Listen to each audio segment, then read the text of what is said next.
What's happening, everybody? Boy Big Brando, and today let's talk about shelf life of your transfers. People that are new to heat pressing or people that are new to screen printed transfers, plastisol transfers, always have the same questions. So I'm gonna run through these. I know I touched on these before in some other videos, but I know there's a lot of new viewers that don't want to dig through all the videos, so I want to relay the message to all the new viewers. So people always want to know, how do I store my transfers? What's the shelf life of transfers? If I bought them today, can I press them a year from now? What if I don't sell all 100 within a month or two? Are they gonna go bad? In my personal experience, I've pressed transfers that were years old. I don't do anything different to store them. I'll leave them in an envelope, maybe a Ziploc bag, or just in these little file shelf things that I got on Amazon. These things right here.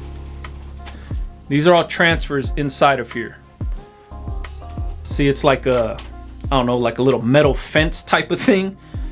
This is how I store them in here. I got 2 of these shelves filled with transfers. That's how I store them. As long as there's not a lot of humidity in wherever you're working in, the transfers will hold up. You could buy those big ass envelopes, 15 by 13 envelopes, and then cut your transfers down, throw them in there, stock them up in some sort of little file shelving, or throw them in a drawer and they'll hold up. Or if you ordered Supacolor Transfers, you know that they come in Ziploc bags, and they also come with these little silicone packets right here.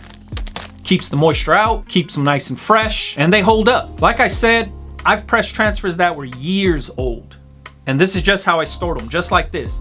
These little filing trays or little shelving things in envelopes with no issues. They still hold up. They didn't expire, they didn't go bad. Like I said, as long as the humidity in your room is cool or wherever you're pressing at. I mean, I'm guessing if it's crazy humid in wherever you're pressing, you might run into some issues. Maybe there might be a lot of moisture in the paper. I don't know. Where I'm at here in Los Angeles, not a lot of humidity here where I'm pressing. When I was pressing at home, not a lot of humidity in that room I was pressing in. So the transfers held up with no issues. I get that there's a lot of people that are concerned with this because they feel if they buy 100 transfers, they don't know if they're gonna sell those 100 transfers in that first week or that first year, but you'll be straight. I could confidently say the shelf life on these things hold up because I've never had any issues with that. So I'm speaking from personal experience. Having pressed transfers that were years old with no issues laid down perfectly, you're good. And what you have to remember, these transfers will hold up on the t-shirt, but it's basically all in your application, how you're pressing them onto the shirt. If you're just half-assing it and you're not doing your due diligence by testing out the transfers, testing out different settings and shit like that, dialing in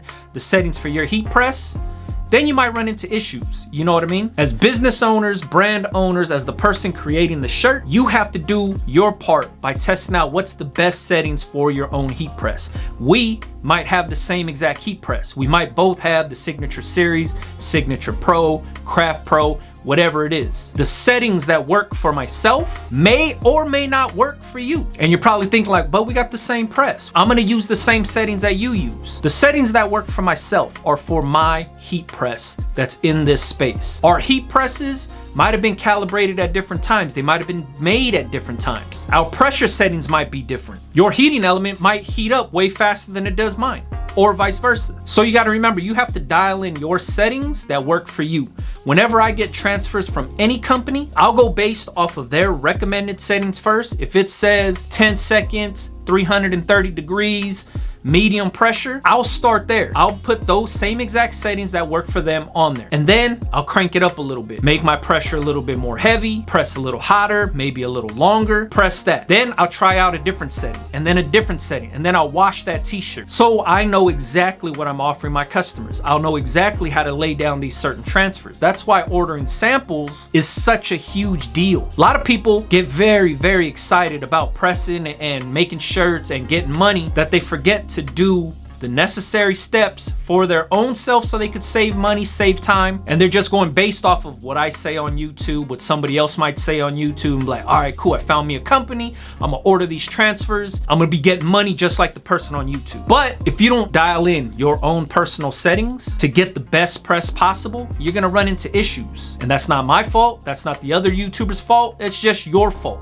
because you didn't do your own testing when you ordered up. That's why samples are very, very crucial. Order some samples from any company that you want to work with and make sure you can lay those things down. Test those out before you place an order. Because if you can't lay those down correctly, if you're having issues laying those samples down, why would you spend $100, $200, $300 on some transfers that you can't even lay down and then complain about it after? Like, oh fuck man, Big Brando bullshitting me, I can't lay these things down. That's not my fault. I could lay those shit down. It's not the transfer company's fault because their transfers work. It's the application that's flawed. So it's operator error, not the transfer's error, not Big Brando's error, not any other YouTube person's error. It's the operator's error because you didn't test out those transfers to dial in your own setting. All presses are different. All transfers are different. All t-shirts are different. Dial in your settings. Write them shits down. Once you got the best press possible for those transfers in your heat press,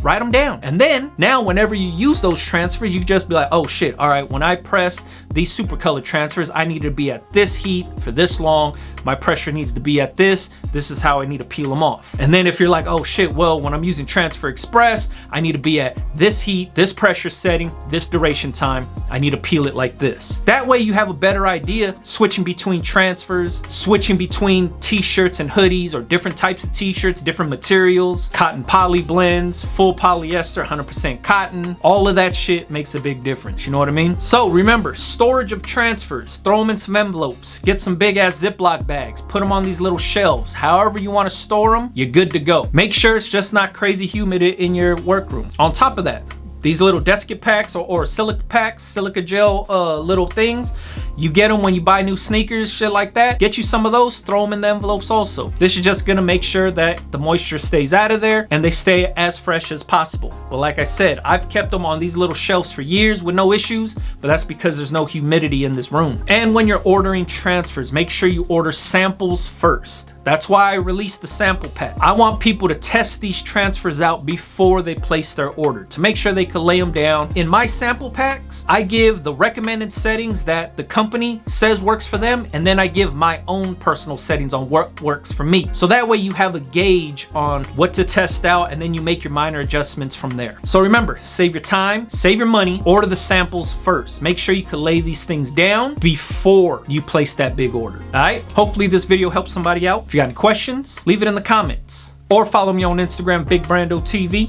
Catch you guys on the next one, man. Yeah.